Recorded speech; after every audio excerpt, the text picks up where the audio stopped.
করতে পারছি না তাকে। আমার করতে পারতে যাচ্ছে। আমাদেরকে হেল্প করেন। তাহলে পরিবার এখন কেউ নেই বাবা। এখন আমার এই 5টা মহিলা আর একটা এই জামাই এখনো বেঁচে আছে। এখন এই জামা কেন ভাসানোর জন্য খুব উদ্ধার করি। তাই জামাইটা আইলে তাই পরিবারটা রক্ষা হবে। আমাদের দেখার মতো কেউ নেই। আমার বাচ্চা দুটাই এতিম। দুটো বাচ্চা আমাদের রেখে গেছে, নিঃস্ব করে দিয়ে গেছে বাবা। আমাকে যা কিছু ছিল আমাদের সম্পূর্ণ কিছু আমরা দিয়ে আজকে আমরা নিঃস্ব। বাচ্চাকে আমরা কি করে মানুষ করবো? সরকারি কাছে আমাদের আবেদন, আমার স্বামীটা বেঁচে আছে, আমার স্বামীটা যেন উদ্ধার করে।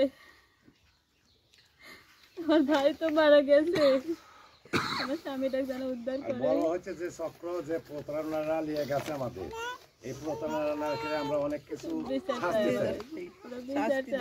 তাছাড়া আমাদের পরিবারহীন এরকম দুটো নিয়ে গেছে, আরো পরিবারের সেটা আমরা ওই অফিসে গেছিলাম। ওই যারা নিয়ে গেছে তাদের অফিসে গেছিলেন, তারা কি বলছে?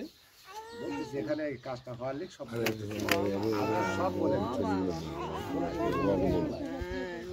ওদের কথা পড়ে না।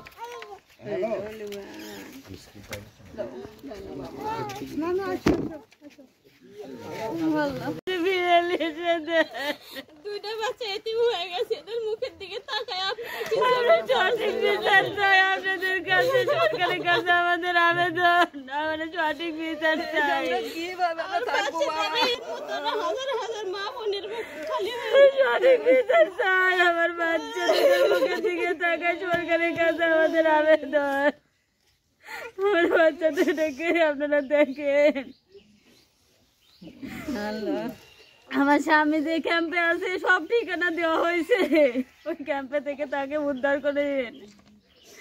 করে নিয়ে যাও, আমাকে বাঁচাও, আমাকে উদ্ধার করে নিয়ে যাও, আমাকে বাঁচাও। আমি কিছু করতে পারছি না।